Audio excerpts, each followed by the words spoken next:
नमस्कार। आकाशवाणी से प्रस्तुत है समाचार प्रभात।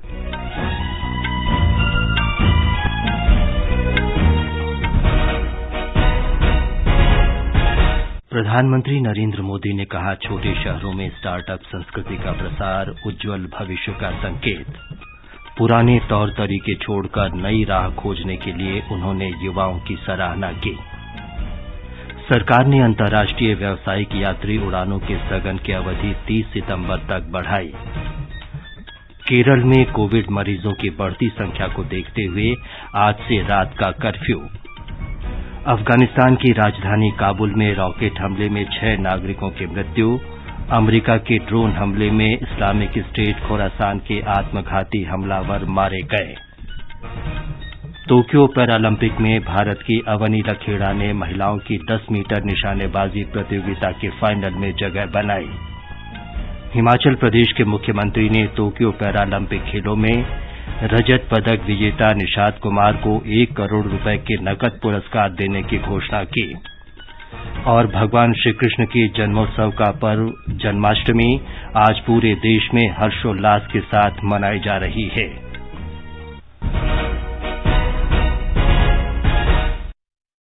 समाचार प्रभात में चंद्रिका जोशी के साथ मैं विमलेंदु पांडे। देश भर में 18 वर्ष से अधिक आयु वर्ग के लिए सरकारी केंद्रों में निःशुल्क कोविड टीकाकरण अभियान जारी है। युवाओं से आग्रह है कि टीका जरूर लगवाएं और अन्य लोगों को भी इसके लिए प्रोत्साहित करें।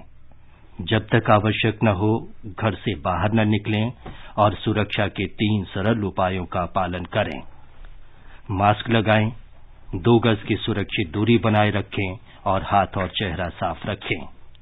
कोविड संबंधी जानकारी और मार्गदर्शन के लिए राष्ट्रीय हेल्पलाइन नंबर 011-2397804 और 1075 पर संपर्क करें।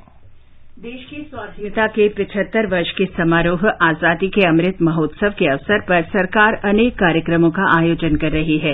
इस अवसर को जन उत्सव के रूप में मनाते हुए आकाशवाणी समाचार ने स्वाधीनता संग्राम और उसके गौरवशाली इतिहास पर विशेष अमृत महोत्सव प्रश्नोत्तरी शुरू की है। इंडिया पोस्ट इस कार्यक्रम के प्रसारण में आकाशवाणी समाचार का साझेदार है।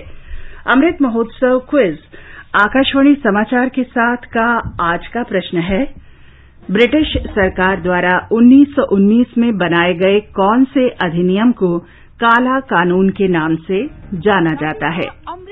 प्रश्न एक बार फिर सुन लें। ब्रिटिश सरकार द्वारा 1919 में बनाए गए कौन से अधिनियम को काला कानून के नाम से जाना जाता है? श्रोता अपने उत्तर अमृत महोत्सव quiz@gmail.com पर भेज सकते हैं। इसे दोबारा सुन लें, अमृत महोत्सव quiz@gmail.com।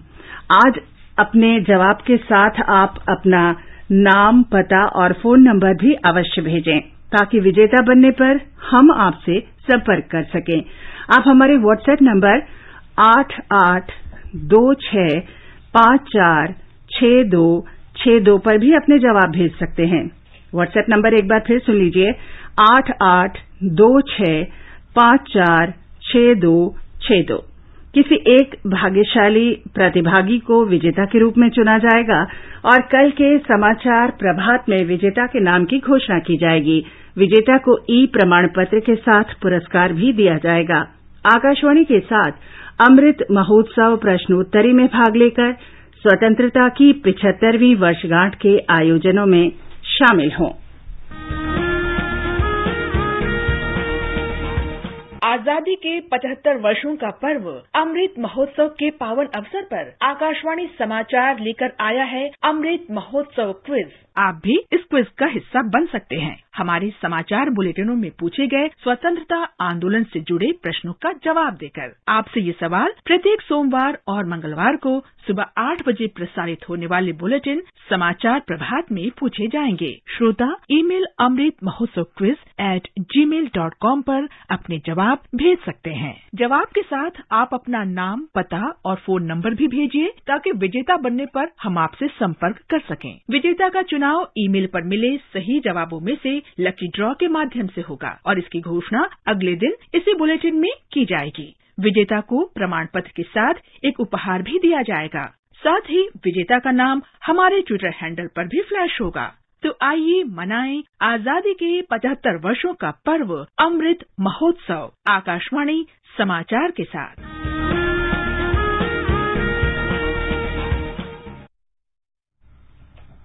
अब समाचार विस्तार से। प्रधानमंत्री नरेंद्र मोदी ने कहा है कि छोटे शहरों में स्टार्टअप संस्कृति का प्रसार उज्जवल भविष्य का संकेत है। आकाशवाणी से कल मन की बात कार्यक्रम में प्रधानमंत्री ने कहा कि देश में युवाओं की धारणा में बदलाव आ चुका है और आज का युवा कुछ नया करना चाहता है। आज जहां भी देखो, किसी भी परिवार में जाओ, कितना ही संपन्न परिवार हो, पढ़े लिखे परिवार हो, लेकिन अगर परिवार में नौजवान से बात करो तो वो क्या कहता है? वो अपने पारिवारिक जो परंपराओं से हट करके कहता है मैं तो स्टार्टअप करूंगा, स्टार्टअप्स में चला जाऊंगा। यानी रिस्क लेने के लिए उसका मन उछल रहा है। आज छोटे छोटे शहरों में भी स्टार्टअप कल्चर का विस्तार हो रहा है।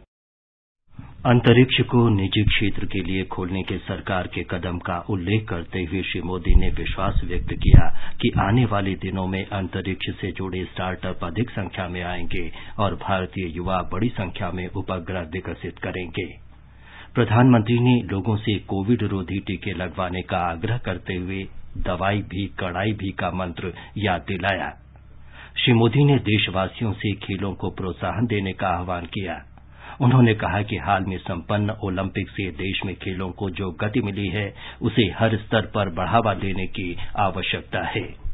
ओलंपिक ने बहुत बड़ा प्रभाव पैदा किया है। ओलंपिक के खेल पूरे हुए, अभी पैरालंपिक चल रहा है। देश को हमारे इस खेल जगत में जो कुछ भी हुआ विश्व की तुलना में भले कम होगा, लेकिन विश्वास भरने के लिए तो बहुत कुछ हुआ। आज युवा सिर्फ स्पोर्ट्स की तरफ देख ही रहा ऐसा नहीं है, लेकिन वह उससे जुड़ी संभावनाओं की भी और देख रहा है। अब वो कन्वेंशनल चीजों से आगे जाकर न्यू डिसिप्लिन्स को अपना रहा है। सरकार ने भारत से रवाना होने वाली और आने वाली निर्धारित अंतर्राष्ट्रीय वाणिज्यिक यात्री उड़ानों पर रोक 30 सितंबर तक बढ़ा दी है, लेकिन सक्षम अधिकारी की अनुमति से प्रति मामले की स्थिति के आधार पर कुछ चुनिंदा मार्गों पर निर्धारित अंतर्राष्ट्रीय उड़ानों का संचालन हो सकता है। भारत में निर्धारित अंतर्राष्ट्रीय यात्री उड़ानें कोरोना महामारी के कारण पिछले वर्ष 31 मार्च से बंद हैं, लेकिन वंदे भारत मिशन के अंतर्गत विशेष अंतर्राष्ट्रीय उड़ानें संचालित हो रही हैं। भारत ने अमेरिका, ब्रिटेन, संयुक्त अरब अमारात, केन्या, भूटान और फ्रांस सहित करीब 25 देशों के साथ एयर बबल समझौता किया है। 2 देशों के बीच एयर बबल समझौते के अंतर्गत इन देशों की विमान कंपनियां दोनों देशों के बीच विशेष अंतर्राष्ट्रीय उड़ानें संचालित कर सकती हैं। केरल में कोविड रोगियों की तेजी से बढ़ती संख्या को देखते हुए मुख्यमंत्री पिनाराई विजयन ने घोषणा की है कि आज से राज्य में रात 10 बजे से सुबह 6 बजे तक रात्रि कर्फ्यू लगाया जाएगा। कल राज्य में 31,265 लोगों में कोविड संक्रमण की पुष्टि हुई, जबकि 153 मरीजों की मौत हो गई। राज्य में लगातार 4 दिनों से प्रतिदिन 30,000 से अधिक लोग कोविड से संक्रमित हो रहे हैं। केरल सरकार ने कोविड के लिए अतिरिक्त दिशा निर्देश भी जारी किए हैं। इस महीने की शुरुआत में केंद्रीय स्वास्थ्य मंत्री मनसुख मांडविया ने केरल का दौरा किया था और राज्य के स्वास्थ्य बुनियादी ढांचे को मजबूत करने के लिए केरल के लिए 3 अरब 2 करोड़ रुपए के विशेष पैकेज की घोषणा की थी। राष्ट्रीय टीकाकरण अभियान के अंतर्गत देश में अब तक 63 करोड़ 9 लाख से अधिक कोविड रोधी टीके लगाए जा चुके हैं। कल 73,80,000 से अधिक टीके लगाए गए। स्वास्थ्य मंत्रालय ने बताया है कि देश में स्वस्थ होने की दर 97.53% हो गई है। कोविड संबंधी राष्ट्रीय हेल्पलाइन नंबर हमारी वेबसाइट newsonair.gov.in पर उपलब्ध हैं। ये समाचार आकाशवाणी से प्रसारित किए जा रहे हैं। आगे बढ़ने से पहले एक नजर मुख्य समाचारों पर। प्रधानमंत्री नरेंद्र मोदी ने कहा, छोटे शहरों में स्टार्टअप संस्कृति का प्रसार उज्जवल भविष्य का संकेत। पुराने तौर तरीके छोड़कर नई राह खोजने के लिए उन्होंने युवाओं की सराहना की। सरकार ने अंतर्राष्ट्रीय व्यावसायिक यात्री उड़ानों के स्थगन की अवधि 30 सितंबर तक बढ़ाई। केरल में कोविड मरीजों की बढ़ती संख्या को देखते हुए आज से रात का कर्फ्यू। अफगानिस्तान की राजधानी काबुल में रॉकेट हमले में 6 नागरिकों की मृत्यु। अमेरिका के ड्रोन हमले में इस्लामिक स्टेट खोरासान के आत्मघाती हमलावर मारे गए। टोक्यो पैरालंपिक में भारत की अवनी लखेड़ा ने महिलाओं की 10 मीटर निशानेबाजी प्रतियोगिता में स्वर्ण पदक जीता। हिमाचल प्रदेश के मुख्यमंत्री ने टोक्यो पैरालंपिक खेलों में रजत पदक विजेता निषाद कुमार को 1 करोड़ रुपए के नकद पुरस्कार देने की घोषणा की। और भगवान श्रीकृष्ण के जन्मोत्सव का पर्व जन्माष्टमी आज पूरे देश में हर्षोल्लास से मनाई जा रही है।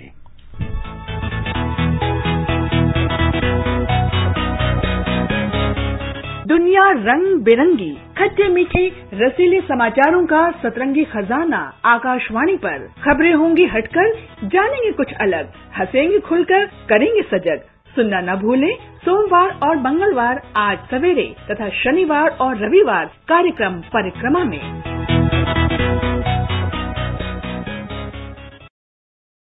समाचार प्रभात में आपका फिर स्वागत है।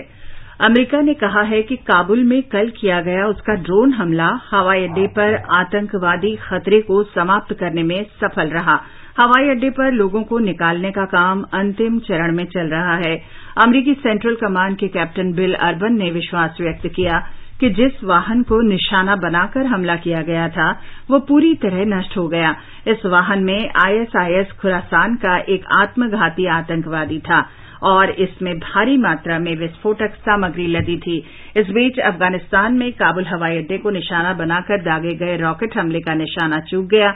ये रॉकेट रिहायशी इलाके में एक मकान पर गिरा जिसमें 2 व्यक्ति और 4 बच्चे मारे गए। किसी भी गुट ने इस हमले की जिम्मेदारी नहीं ली है।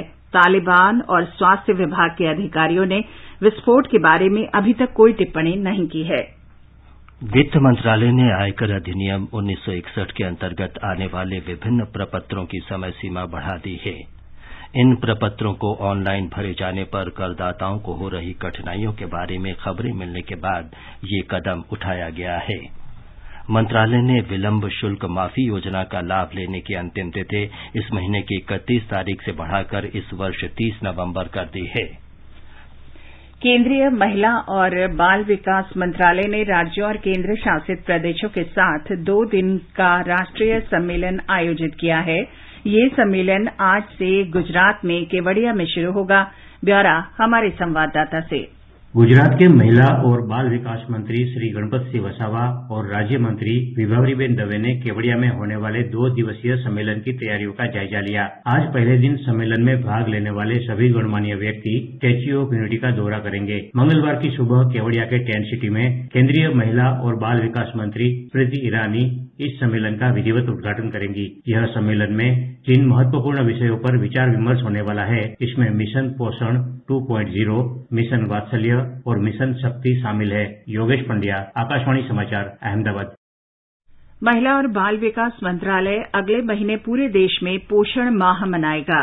पोषण अभियान बच्चों, किशोरियों, गर्भवती महिलाओं और दूध पिलाने वाली माताओं को बेहतर स्वास्थ्य प्रदान करने का सरकार का प्रमुख कार्यक्रम है। प्रधानमंत्री नरेंद्र मोदी ने वर्ष 2018 में इस कार्यक्रम की शुरुआत की थी। इस वर्ष पोषण माह के दौरान गतिविधियों में आंगनवाड़ी केंद्रों, स्कूल परिसरों, ग्राम पंचायतों जैसे उपलब्ध स्थानों पर सभी हितधारकों द्वारा पोषण वाटिका के लिए पौधारोपण अभियान पर ध्यान केंद्रित किया जाएगा। केंद्र सरकार ने ग्रामीण स्थानीय निकायों और पंचायती राज संस्थानों के लिए वर्तमान वित्त वर्ष से वर्ष 2025-26 की अवधि में 15वें वित्त आयोग की सिफारिशों के अनुसार अनुदान देने और उसके उपयोग के दिशा निर्देश जारी कर दिए हैं। वित्त आयोग ने इस अवधि में जल और साफ सफाई के लिए पंचायतों को 1,42,000 करोड़ रुपए से अधिक का अनुदान देने की सिफारिश की है। सूक्ष्म, लघु और मध्यम उद्यम मंत्री नारायण राणे की जन आशीर्वाद यात्रा कल महाराष्ट्र में कोंकण क्षेत्र के सिंधुदुर्ग में संपन्न हुई। 10 दिवसीय जन आशीर्वाद यात्रा के समापन पर श्री राणे ने लोगों को संबोधित किया और आश्वासन दिया कि केंद्र की योजनाओं की सहायता से सिंधुदुर्ग जिले का विकास किया जाएगा। एक रिपोर्ट।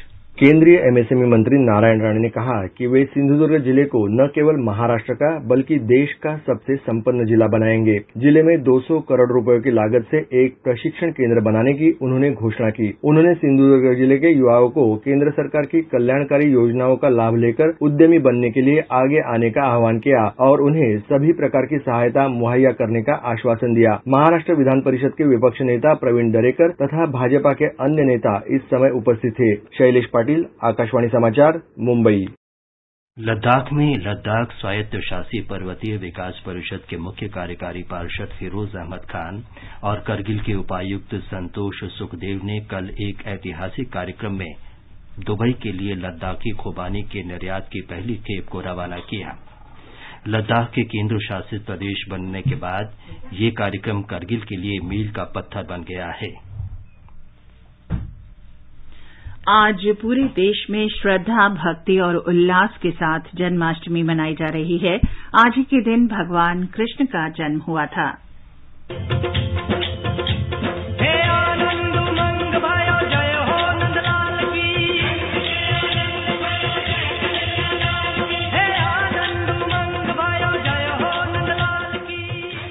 भगवान कृष्ण की पूजा अर्चना के लिए बड़ी संख्या में श्रद्धालु मंदिरों में पहुंच रहे हैं। इस अवसर पर उत्तर प्रदेश में मथुरा और वृंदावन में विशेष कार्यक्रम आयोजित किए जा रहे हैं। भगवान कृष्ण की जन्मस्थली मथुरा में बांके बिहारी मंदिर, प्रेम मंदिर, इस्कॉन मंदिर और श्री कृष्ण जन्म मंदिर सहित हजारों मंदिरों को आकर्षक ढंग से सजाया गया है। उत्तर प्रदेश में जन्माष्टमी का पर्व धार्मिक उत्साह और भक्तिभाव से मनाया जा रहा है। इस अवसर पर राज्य सरकार ने भी रात के कोविड कर्फ्यू में ढील दिया है।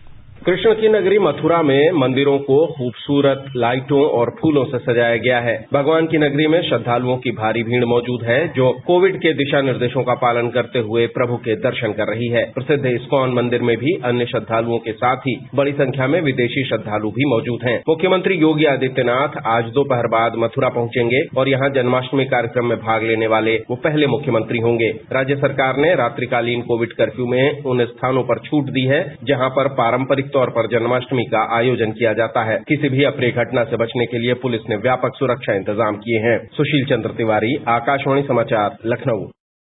राष्ट्रपति और प्रधानमंत्री ने जन्माष्टमी के अवसर पर लोगों को शुभकामनाएं दी हैं। राष्ट्रपति रामनाथ कोविंद ने कहा कि जन्माष्टमी भगवान कृष्ण के जीवन और शिक्षा के प्रति समर्पण का त्योहार है। उन्होंने कहा कि ये त्योहार भगवान कृष्ण के संदेश को आत्मसात करने का अवसर है जिसमें पवित्रता, सच्चाई और कर्तव्य की भावना पर जोर दिया गया है। उन्होंने कामना की कि भगवान कृष्ण के जीवन के सभी शाश्वत मूल्य हम सभी को सदैव प्रेरित करते रहेंगे। प्रधानमंत्री ने आकाशवाणी से मन की बात कार्यक्रम में कल कहा था कि जन्माष्टमी भगवान श्री कृष्ण के जन्म का त्योहार है और लोग नटखट कन्हैया से लेकर कृष्ण के विराट स्वरूप तक भगवान के सभी रूपों से परिचित हैं। उन्होंने कहा कि चाहे कला, सुंदरता या आकर्षण हो, भगवान कृष्ण सर्वत्र हैं। उन्होंने कहा कि केवल इसी त्योहार में ही नहीं बल्कि प्रत्येक त्योहार में एक संदेश और संस्कार होता है। श्री मोदी ने कहा कि हमें केवल समझना ही नहीं है बल्कि इसके साथ रहना है और इस विरासत को आगे की पीढ़ियों को सौंपना है। जन्माष्टमी का यह पर्व यानी भगवान श्री कृष्ण के जन्म का पर्व। हम भगवान के सब स्वरूपों से परिचित हैं। नटखट कन्हैया से लेकर के विराट रूप धारण करने वाले कृष्ण तक, शास्त्र सामर्थ्य से लेकर के शस्त्र सामर्थ्य वाले कृष्ण तक, कला हो, सौंदर्य हो, माधुर्य हो, कहाँ कहाँ कृष्ण है। हम अपने पर्व मनाएं, उसकी वैज्ञानिकता को समझें, विरासत के रूप में उसे आगे बढ़ाना भी है। मैं एक बार फिर सभी देशवासियों को जन्माष्टमी की बहुत बहुत शुभकामनाएं देता हूं। और अब टोक्यो पैरालंपिक की खबरों के साथ हैं सिद्धार्थ सिंह।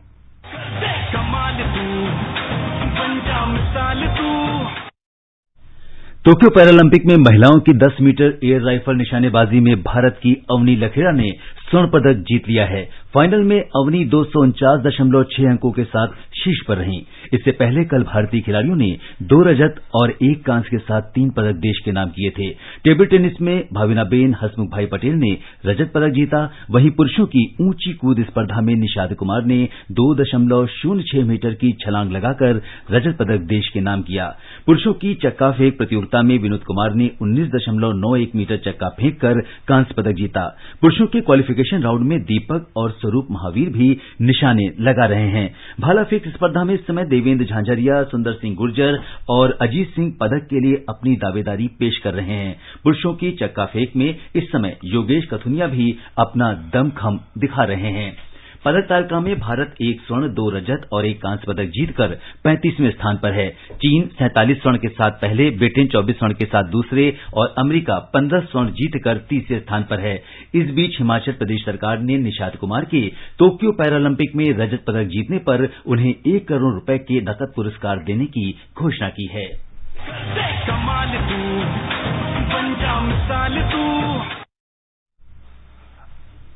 आजादी के अमृत महोत्सव के अंतर्गत आइए अब सुनते हैं आकाशवाणी की विशेष प्रस्तुति आजादी का सफर। आजादी का अमृत महोत्सव।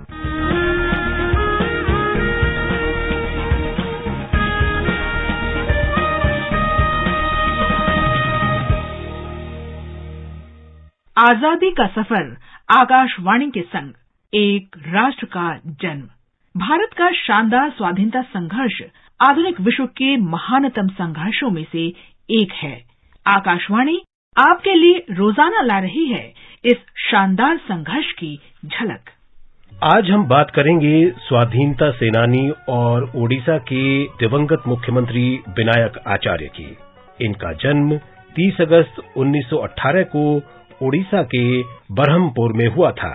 इन्हें प्यार से ओडिशा का अजात शत्रु कहा जाता है, जिसका अर्थ है ऐसा व्यक्ति जो दोस्तों का ही नहीं दुश्मनों का भी दिल जीत ले। खद्दरधारी विनायक आचार्य सीधे साधे और मृदुभाषी व्यक्ति थे। विनायक आचार्य ने भारत छोड़ो आंदोलन में सक्रिय रूप से भाग लिया। इस आंदोलन का बरहमपुर पर बहुत प्रभाव पड़ा। उन्होंने ओडिशा के चहुमुखी विकास के सभी चरणों में महत्वपूर्ण भूमिका निभाई। उनके राजनीतिक, सामाजिक, शैक्षिक और प्रशासनिक योगदान की विशेष सराहना की जाती है। वे अपने हेडमास्टर पिता रघुनाथ आचार्य और समकालीन साहित्यकार रामचंद्र आचार्य से अत्यधिक प्रभावित थे। तू ही मां जन्म भूमि पवित्र भारत भूमि तोहर संतान आम्भे अटूट रहे। विनायक स्वच्छंद प्रवृत्ति के व्यक्ति थे और ब्रिटिश शासन में सरकारी नौकरी करने में उनकी कभी कोई रुचि नहीं रही। इसलिए हिंजलीकट में गैर सरकारी हाई स्कूल में नौकरी करने लगे। बाद में वे बरहमपुर नगर निगम हाई स्कूल में सहायक शिक्षक नियुक्त हुए। दृढ़ता उनका प्रमुख गुण था और वे अपने क्षेत्र में बहुत विश्वसनीय और व्यवहारिक नेता थे। समाजवाद की तरफ आकर्षित विनायक आचार्य सच्चे गांधीवादी थे। भारत छोड़ो आंदोलन के दौरान उन्होंने एक व्यक्ति से दूसरे व्यक्ति तक जरूरी सूचना पहुंचाने के लिए संदेशवाहक का कार्य किया। प्रसिद्ध गांधीवादी और ओडिशा में केंद्रीय गांधी स्मारक निधि के न्यासी डॉक्टर विश्वजीत रॉय ने आकाशवाणी से विशेष बातचीत में महान स्वाधीनता सेनानी विनायक आचार्य के योगदान को याद किया। जब अंग्रेज भारत छोड़ो कार्यक्रम शुरू हुआ और उसमें पूरा देश के साथ साथ ओडिशा भी उस आंदोलन में कूच पड़ा, उसी समय में विनायक आचार्य जी और उनके बड़े भाई सत्यनारायण आचार्य जी, ये दोनों ने स्वतंत्रता संग्राम में हिस्सा लिया। जो संग्रामी जेल जाते थे उनके परिवार को मदद करने का काम किया। स्वतंत्रता संग्राम के बाद जब देश को आजादी मिली, शिक्षा व्यवस्था को आगे बढ़ाने का काम किया। विनायक आचार्य ने ओडिशा की शैक्षिक प्रगति में भी महत्वपूर्ण योगदान दिया। वे अच्छे शिक्षक के रूप में लोकप्रिय थे। उन्हें बरहमपुर और गंजम जिले के ही नहीं बल्कि संपूर्ण ओडिशा के विद्यार्थी पसंद करते थे। सभी उन्हें प्रेम से बीनू मास्टर कहते थे। इस दौरान उन्होंने समाज के वंचित लोगों की सहायता के लिए नवोत्कल सेवा संघ का गठन किया। उन्हीं की पहल से गरीब विद्यार्थियों के सहायता के लिए हरिदाखंडी मठ की स्थापना हुई। उन्होंने दलित समाज के हित के लिए भी कार्य किए और उनके साथ भोजन करके नई परंपरा शुरू की।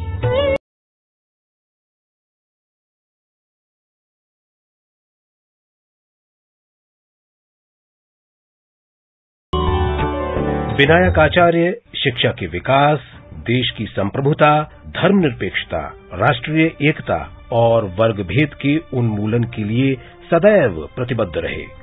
1976 से 1977 तक मुख्यमंत्री पद पर रहते हुए विनायक आचार्य ने प्राथमिक शिक्षा पर विशेष ध्यान दिया और पूरे प्रयास किए कि बच्चे स्कूल की पढ़ाई बीच में न छोड़ें। 11 दिसंबर 1983 को आचार्य का निधन हो गया, लेकिन उनके कार्य आज भी प्रेरणा बने हुए हैं।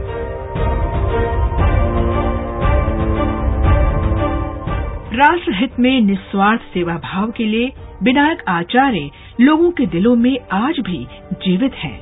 समाज सुधारों के लिए उनका उत्साह लोगों को सदैव समाज के कमजोर वर्गों के उत्थान और सशक्तिकरण के लिए कार्य करने की प्रेरणा देता रहेगा। आज बस इतना ही। आजादी का सफर आकाशवाणी के संग। कल फिर मिलेंगे नई कड़ी के साथ।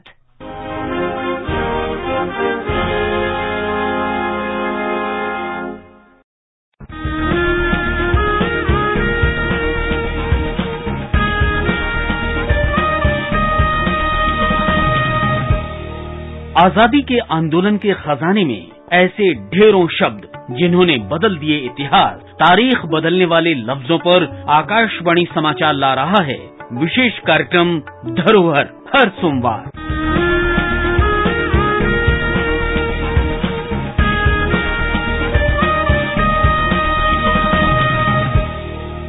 और अब एक नजर मौसम पर। दिल्ली, मुंबई, चेन्नई और कोलकाता में आमतौर पर बादल छाए रहेंगे। श्रीनगर, जम्मू, लेह, गिलगित में आंशिक रूप से बादल छाए रहेंगे, जबकि मुजफ्फराबाद में आसमान साफ रहेगा। हालांकि लेह और मुजफ्फराबाद में दोपहर बाद आंशिक रूप से बादल छाए रह सकते हैं। पूर्वोत्तर में गुवाहाटी, इम्फाल, शिलंग, आइजोल और अगरतला में बादल छाए रहेंगे। ईटानगर में भारी बारिश हो सकती है। पोर्ट ब्लेयर में आमतौर पर बादल छाए रहेंगे। ये समाचार हमारी वेबसाइट newsonair.gov.in/hindi पर भी उपलब्ध हैं। चंद्रिका, आप बताएं कि आज के समाचार पत्रों में क्या विशेष है? जी विमलेंदु, काबुल हवाई अड्डे के पास आत्मघाती हमलावर पर अमेरिकी हमला अखबारों की अहम खबर है। आकाशवाणी से प्रधानमंत्री के मन की बात पर राष्ट्रीय सहारा की सुर्खी है, देश में विकसित हो रही है स्टार्टअप संस्कृति। हिन्दुस्तान लिखता है, टेक्सटाइल क्षेत्र को उत्पादन रहित आधारित प्रोत्साहन योजना में एक और राहत की संभावना। और अयोध्या में रामायण सम्मेलन के शुभारंभ पर राष्ट्रपति के संबोधन को अमर उजाला ने सचित्र प्रकाशित किया है। कोविंद ने कहा, सबके राम, सब में राम। बुलेटिन समाप्त करने से पहले अमृत महोत्सव क्विज का आज का प्रश्न एक बार फिर से सुन लीजिए। ब्रिटिश सरकार द्वारा 1919 में बनाए गए कौन से अधिनियम को काला कानून नाम से जाना जाता है? श्रोता अपने उत्तर अमृत महोत्सव quiz@gmail.com पर भेज सकते हैं। आप अपने जवाब के साथ अपना नाम, पता और फोन नंबर अवश्य भेजें ताकि विजेता बनने पर हम आपसे संपर्क कर सकें। आप हमारे व्हाट्सएप नंबर 8826546262 पर भी जवाब भेज सकते हैं। आकाशवाणी के साथ अमृत महोत्सव क्विज में भाग लेकर स्वतंत्रता की 75वीं वर्षगांठ के आयोजनों में शामिल हों। और अंत में मुख्य समाचार एक बार फिर। प्रधानमंत्री नरेंद्र मोदी ने कहा, छोटे शहरों में स्टार्टअप संस्कृति का प्रसार उज्जवल भविष्य का संकेत। सरकार ने अंतर्राष्ट्रीय व्यावसायिक यात्री उड़ानों के स्थगन की अवधि 30 सितंबर तक बढ़ाई। केरल में कोविड मरीजों की बढ़ती हुई संख्या को देखते हुए आज से रात का कर्फ्यू। टोक्यो पैरालंपिक में भारत की अवनी लखेरा ने महिलाओं की 10 मीटर निशानेबाजी प्रतियोगिता में स्वर्ण पदक जीता। डिस्कस थ्रो में योगेश कथुनिया ने रजत पदक जीता। हिमाचल प्रदेश के मुख्यमंत्री ने टोक्यो पैरालंपिक खेलों में रजत पदक विजेता निशात कुमार को 1 करोड़ रुपए के नकद पुरस्कार की घोषणा की। इसके साथ ही समाचार प्रभात का ये अंक समाप्त हुआ। नमस्कार।